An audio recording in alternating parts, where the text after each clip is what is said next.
Hello, everyone. My name is Tom Suder. I'm the founder and CEO of the Advanced Technology Academic Research, and this is the ATARC Federal IT Newscast. And today I have a very, very special guest who I've known a long time. It's getting to be kind of a real long time, but John Sullivan, who's Senior Technology Advisor to the Deputy Associate Administrator for Government-Wide Policy at the United States General Services Administration. And we are here to discuss his pending retirement, which I'm really happy for you, John. How are you doing today? I'm doing fine. Thank you, Tom. And so I've known John a while, but I haven't known him as long as he's served in the federal government. He served 34 years as of December 31st, and he's actually been working for government off and on since it's something like 50 years, John, if I'm doing my math right. But I'm happy to have you here today, but I kind of want to start at the beginning. What area of the country are you from, and what was your first couple of jobs? Because I thought that was kind of interesting in our briefing. Okay, thanks, Tom. Yeah, I'm from Guilford, Connecticut, one of the shoreline towns east of New Haven. I grew up in Connecticut and went on to the University of Connecticut. But before that, while I was in high school, I worked on a turkey farm. Anyone in Connecticut knows Ghazi Turkey Farm, and my job was catching turkeys and packaging them up to go to processing plants where they didn't have a good day. But that was, and then the moment I turned 16, I was lucky enough, I had a brother who was a mailman in my hometown post office, and I got a internship, a stay-in-school program, which they're often called, in 1973, where I went to the post office, and my job was to sort outgoing mail across the country. So I learned the zip code pattern around the country. It starts with 0 in Maine and ends in 9 in Washington State. But that job itself was the first interplay with the impacts of technology, because by 1973, they introduced sorting machines. And my manual job of sorting outgoing mail no longer existed. All we did was throw it in a bundle and shipped it off to the sorting center. And interesting enough, those same sorting machines that were introduced in 1973 became a 2020 election issue with a concern that the Postal Service was abandoning sorting machines. And I'm sure they're not the same generation I worked on then. But it's the same. I was first replaced by technology back in 1974, which is the year I graduated high school. Yeah, it's amazing the things that you remember, and it's taken a while. I did a lot of work with the Postal Service, great institution. I'm sure that kind of led to you thinking about public service. So anyway, you get out of college. What was your path to finding your first federal job? Well, I got out of college early at age 21, but I spent 7-8 years in the food and beverage industry, working hotels and restaurants up and down the East Coast, from Boston to Florida, and including a PGA stop in Williamsburg, Virginia. And that was fun, but it wasn't what I wanted to do. In the meantime, I had a twin brother who went to work for the IRS and in Connecticut, and they moved him to Washington, D.C. So I followed him to D.C. He had a job. I came here, I stayed in his house. I got a contract job with a contractor for Washington Gas doing home energy audits. And 2 years later, in '89, I applied to a job at EPA, and they hired me. I was a cold hire. I knew nobody. I knew little about the agency. And so as of 1989, I started working for EPA. And what was your first task there? What was the project that you worked on? I was part of the Toxic Substance Control Act security team. And there was then we referred to it as confidential business information. Okay. EPA had been named in a suit. If everyone remembers the Polaroid Instamatic camera, and then Kodak came out with an alternative to the Polaroid one. And then there was a lawsuit between Polaroid against Kodak, saying they copied their processing, and EPA was named in that lawsuit as possibly having leaked some of the processing information. So as a result of that, and this is before I went there, there was a strong confidential but unclassified information program known as the TSCA CBI program. My first job was doing contractor background investigations, because you had to have a clearance to work in the Confidential Business Information Center at EPA. And that led to managing the information and led to EPA as a regulatory agency. There are a lot of regulatory dockets. And so it's very strict records management control. But the TSCA CBI Center was unique in, at the time, every piece of paper was barcoded, and everyone that took it out, it was check out and check in of every single document, and you knew every single copy that was made because it was all tracked and documented. And that existed in the paper world. And it was all interfaced with mainframe computers in the first place.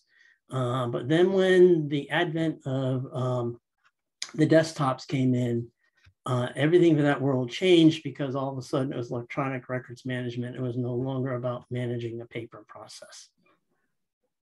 Yeah, so they were about as efficient as they could be with paperwork and tracking with the barcodes. It was weird how they're using technology. It's very interesting. So then you started to transition really into IT in the early 90s, right? Yes. I from the Toxics program, and I did a few other things there, but I got into one of EPA's leadership development programs in 1994 or so, and I went to do a detail with Mark Day. Mark Day had then just come from Missouri. It was his first stop at EPA before GSA. And he was leading the effort to create what was to become a CIO position at EPA. But it was an IRM division within the administrative management office at EPA. And then we were implementing then some of the current Clinton administration programs around Quicksilver. And we were leading to beginning, as part of Al Gore's National Performance Review, there was a startup of a one-stop reporting program where EPA ran a grant program where we would give to state environmental agencies $50,000 grants to contribute toward them integrating their environmental information. And so that started there and transitioned into what became an Office of Reinvention, which was a precursor to the startup of the Office of Environmental Information at EPA. And that led to the beginning of the Environmental Information Exchange Network, which was ideally to create the Napster of environmental information, but it's still in existence today, but it's about the sharing of environmental information between EPA, state environmental agencies, local, and some native sovereign nation tribal agencies. And that was the startup of that. And that is where, and then time came on, and Kim Nelson came down from Pennsylvania Environmental Agency and became the CIO of EPA. And that's when I met Kim, and I still have a good relationship with her today. And she's been quite an inspiration all along the way. It seemed like you had a power pack team, Mark Day and early prime, Kim Nelson. And that sounds like you guys really had an A team back in the day. Then you moved on to more on the higher level, the enterprise architect field, as that was just getting going. It appears to me that it was starting to go in the 2000s. Tell a little about that and your transition to OMB. Well, our work with the state agencies is what we would do is we'd go to the regional EPA office across the country, and we'd go first week with the regional folks, and then we'd go meet with the state agencies. And we'd do a several day visit to the states, and we'd walk out with an information strategic plan that the states could follow and use some of the grant money to build their information integration platform, which were really about architectures. And then it came back to what's EPA doing inside. And largely, I'm the one who cried the loudest, what we need is an architecture. We need an architecture. And therefore, I became the enterprise architect. And in 2000, I stapled together a series of plans out of EPA, and we called it the first EPA enterprise architecture, which we gave to Bill McVeigh, who at the time was at OMB, and he loved it. And that was our first effort into building. And from there, I built the next several years architectures, which were more and more tighter integration of the technology plans, the infrastructure plans, the information plans, and to the large extent possible, the business services plans out of the agency. But that all grew and became the EPA enterprise architecture. We were well known for having a good architecture, and that's got the attention of OMB. And then at this point, under the e-government days, when Karen Evans was leading the federal enterprise architecture work, and she brought over Shamendra Paul to lead that, and I went to OMB to work for Shamendra, running the federal enterprise architecture program. And then at this point, you're up to about 2008, as Karen Evans was leaving and Vivek Kundra was coming into what is today the Office of the Federal CIO. That's fantastic. So you had a good run. How long were you at the EPA in total? In total, 20 years at EPA. So what prompted you to go in the Office of Government-Wide Policy? Was the fact you had worked with OMB? So that's a big move. Did you think you were going to stay at EPA forever? Or? Well, when I went to OMB, the assumption was I'd be coming back to EPA. And then in dialogues with folks while I was at OMB, not necessarily at OMB, but I met a broader network of people. Yeah. And then the notion was, if you spend your whole career in one small agency, you're not seeing the big picture. So you need to run your horizon and go see the government from a different perspective. I was originally hired by GSA to be the enterprise architect for the financial management line of business, as GSA was just setting up in 2009, the first financial management line of business office, a shared service, which led to the shared service work. And I was part of the team that was hired there. And that didn't stay long at GSA, because in the meantime, a lot of that was moved over to Treasury, the OFID office, led by Beth Angerman and Adam Goldberg, who we still work with. To some degree, I still work with Adam today. And as you know, Beth became part of OGP in GSA before she went off in the commercial world. Yeah. So what kind of, now you're like on the stage working on these policies, and that's where I've seen you shine, like collaborating with lots of different constituents. So that's where I pretty much have spent time with you. What are some of the initiatives that you worked at OGP, in the last 10, 11 years? In OGP, I said, my work in OGP started at the FMLB. Then I did a lot of geospatial analysis for small business consumption for the small business concerns at GSA. Moved into being a data management official, looking at the integration of data. And that led to, from the Environmental Information Exchange Network that EPA put together with the state environmental agencies. Now, at the same time, NIEM, the National Information Exchange Model, is starting to get legs. Starting out of the law enforcement coming from 9/11 and starting to put together terrorism data and law enforcement data. But we started to build out of GSA, a government resources management domain, which is largely trying to standardize a lot of the common administrative data that's needed for administrative services, finance, HR, things of that nature, which then moved on and became part of the big lines of business. So I started doing that. And And then we were working on building, prototyping a shared service center. And a lot of those ideas that we put together, and I worked then for Dominic Sale, and we put those ideas together. And then in the meantime, then Beth Angerman comes over and starts USSM at OGP and starts what is today the shared service central offices that were built out of GSA. And so that all, we did a lot of the startup work that became what they're now managing.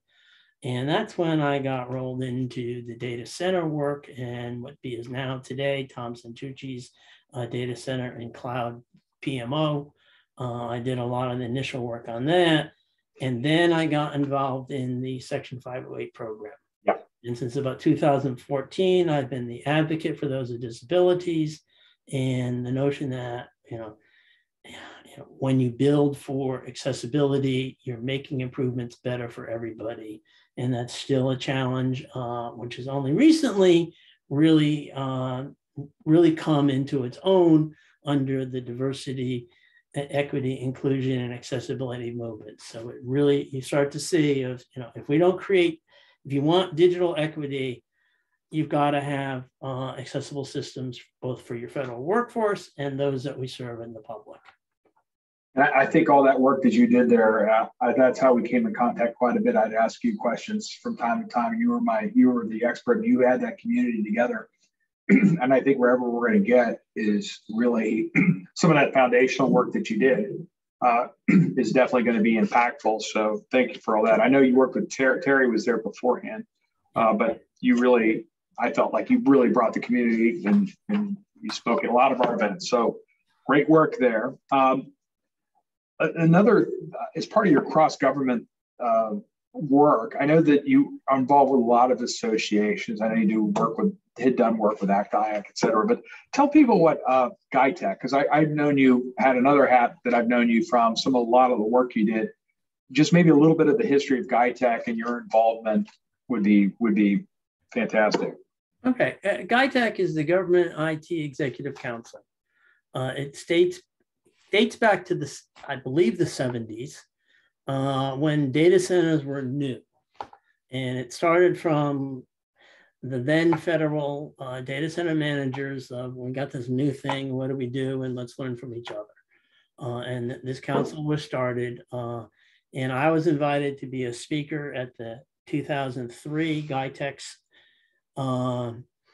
IPIC, Information Processing Interagency Conference in Orlando by Linda Curitin, who was then with ATF. And I was then presenting on the enterprise architecture work that we were doing at EPA. But that got me looking at, these interagency organizations, industry, government organizations, and there's so many people to learn from. I mean, the first benefit was on the federal side, I met a whole bunch of people who were dealing in the same business I was. We'd get an order to answer something from OMB or whoever, and I could have that dialogue, off to the side. But meeting a lot of the industry people and understanding the side of what it's like to provide these services to government has been instrumental to me. So I've been part of GITEC. I was part of GTRA. I've certainly done a lot with ACT, IAC, as well as Tom, your ATARC organization and the Institute for Critical Infrastructure that Parham Effatari is doing today. I've been a part of all that.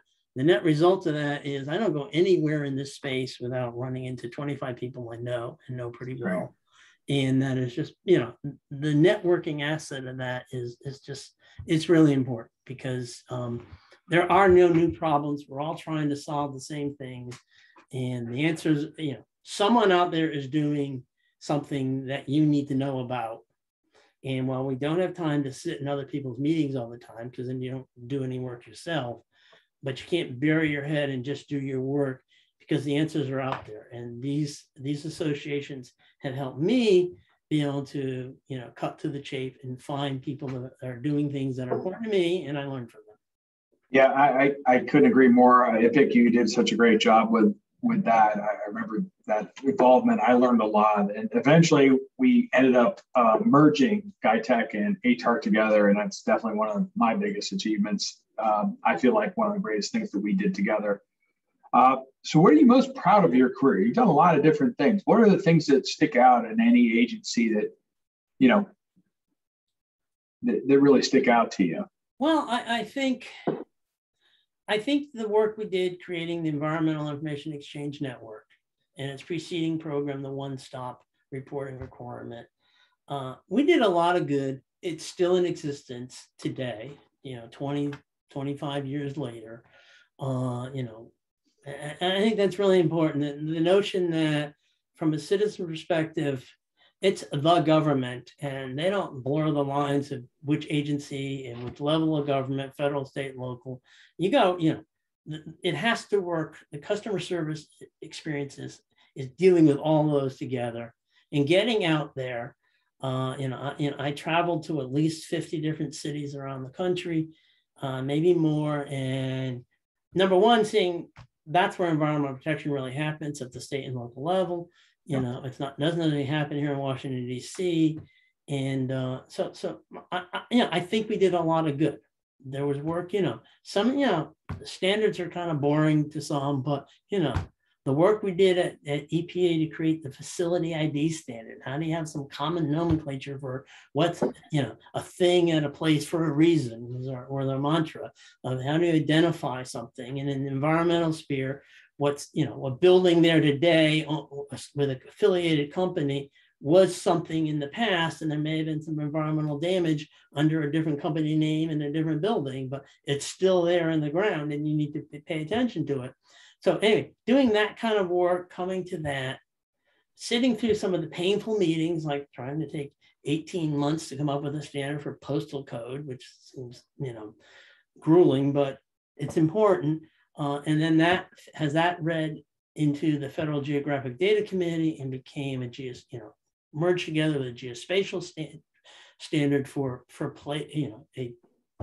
thing at a place, whether it's a point or polygon in terms of geospatial, all that work comes together. I was part of the team that created CHROMAIR, which was the original electronic reporting rule at EPA. And then we created Central Data Exchange. Those of you know that Connie Dwyer did a lot of work. And then in 2008, when the Recovery Act came in and there was a lot of work needed for sharing recovery money, EPA's Central Data Exchange was the instrument, that OMB picked up on, because Lisa Schlosser had been at EPA and then at OMB. And, so we were able to leverage those things. And, I've been a part of a lot of all that. More recently at GSA, certainly getting to understand the needs of the disability community, and not just accommodate, making accommodations for them, but it's like the notion of, if you develop for the edge, you benefit everyone. Right. We all know that, everyone uses sidewalk cutouts, which are designed for those in wheelchairs. We all use them for bicycles, for baby strollers, for everything else. And, they've really come. We all watch, sports on a TV, using closed captioning. I keep closed captioning on my TV all the time at home. But things that were designed to accommodate those with, unique needs. And the potential of technology, when you start mixing together wearable and location services, et cetera, there's so much potential that will benefit everyone. And so my involvement in the Section 508 program has really turned out to be a gem. And my understanding of, you see the impact of technology immediately with people. Yeah, no, that's fantastic. And now that you've been doing this for a little bit, what tech trends have you seen that had the greatest impact? Just a few of them. Well, obviously the internet still changes everything. And the ability to deliver digital services for everything. And I think that's just starting in the federal space. But the notion that the transition from doing your job and running websites that you get to when you get around to it, to know this is your digital front door. We changed the way we do customer service. So going back to the regulatory world of permits and everything in the environmental and ag and energy world, the ability of, someone at a plant to upload photos, and how that replaces the need for, inspectors on the ground, or supplements the need for that. That kind of stuff is rapidly changing. Obviously, I see pro and con to AI.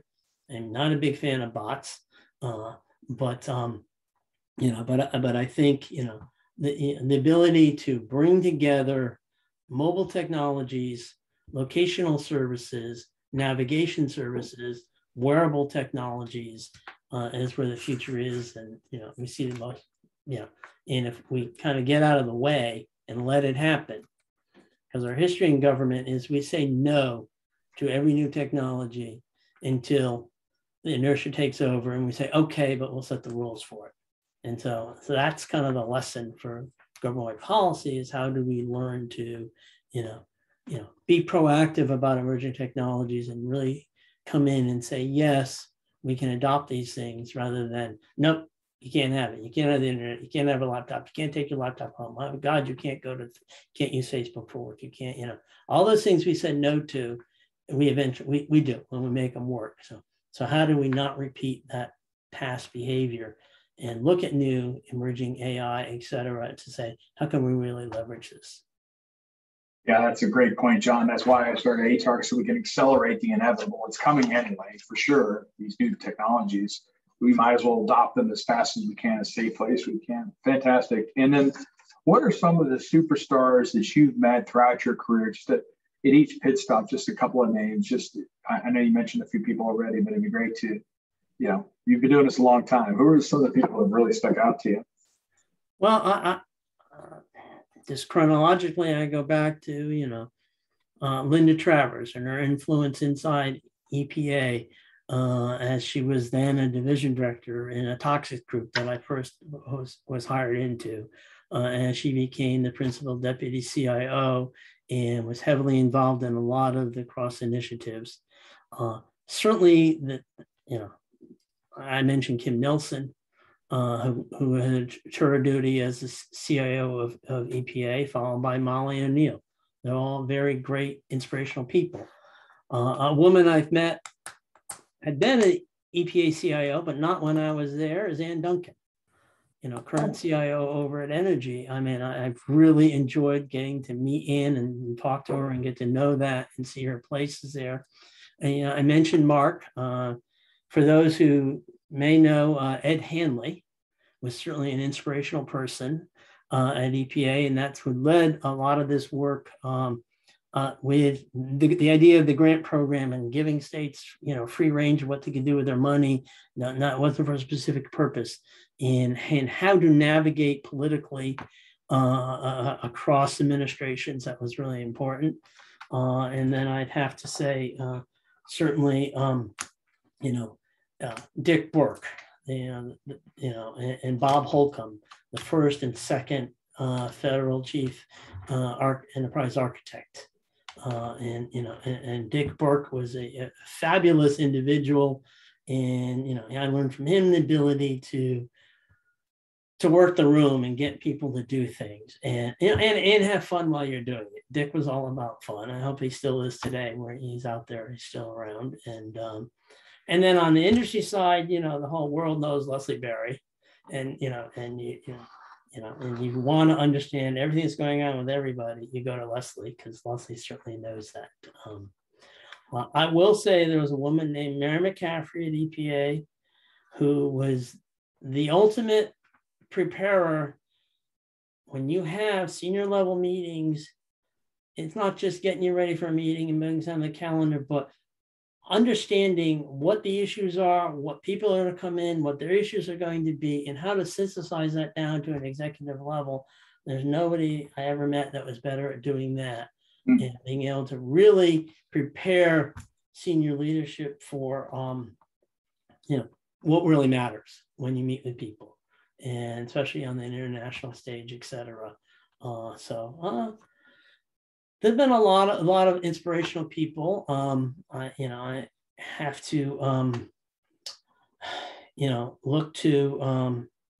look at, I work for Dan Pomeroy, a great guy at GSA Today, and Dan's ability to understand in breadth and detail of all the programs underneath him is very inspirational. He comes in completely fluent with the details of many programs. And that's a hard thing to do. The people that can cut through the chafe and circumnavigate the chaos and still stay in control are the ones that I've learned from. Yep. Yeah, it's a great example of that.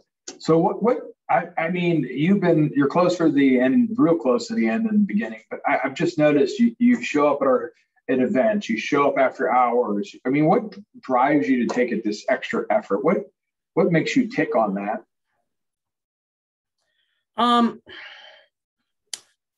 It's largely where I understand the bigger context of what's going on, and it's valuable. I enjoy it. I'm a social creature. I like working with a lot of different people. But what I've seen is, if you keep your head down and do your job, well, you may do a great job of it, but you're missing so much. Yeah. And that is, and so it's the opportunity to connect and understand the tangential things that end up being really valuable to you. And that's my big concern about this fully digital world is, we got to find a way to recreate that in a virtual existence, because that's going to be difficult to do. Yeah, we're talking about that now. That may be another whole interview on that. What are some of your passions outside of work? Well, I've certainly had a diverse path of exercise. I was an avid runner for 30 years. Nothing was better than getting downtown and running, to having the National Mall be your daily run. And I'd be out there at 6:30 in the morning as the sun came up. That was incredible. That unfortunately, I can't do anymore.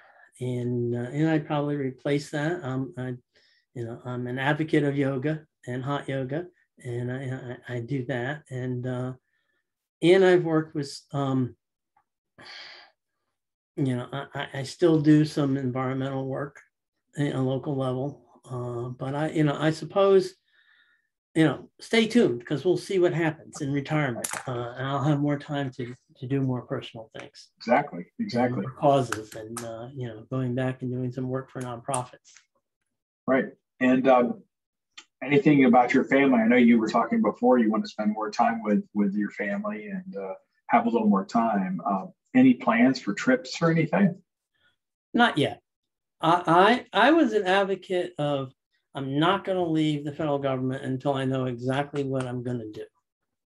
And I've been thinking that for the last several years, and I come to the conclusion I just don't have time to do that now. And making plans will probably change. So my plan is to do nothing, be prepared to find some new interesting opportunity and go chase it. And if that requires living somewhere differently, this is the furthest I've ever lived from the ocean, but it's now, I've lived here longer than anywhere else. So I may drift back towards the coastline. I'm not going to go somewhere I have no connection to. It has to be, a reason to be somewhere or people. Like I spent a number of years after college in Boston. I love Boston, but it's too cold. And I don't miss winters in Boston. But so that starts with, just the logistics of, I want to be able to proactively move and change our location. My partner and I are both now, will be retired, and the world's out there to go do something. I don't want to stay here forever just out of inertia that I never get the gumption up to move. Right. Well, do nothing is actually a plan. I like that. I like that. Now you've deferred it all. You're going to tie up all your loose ends at work, and then you can just figure it out. Fantastic. John, this has been a pleasure. Thank you. We'll be in touch, I'm sure, but thank you so much for all the federal service and that you've had, and the influence you've had from me. I mean, you've been definitely one of my mentors, and just happy to have the opportunity to do this interview. Thank you so much for your time. I appreciate you offering this to me. Thank you.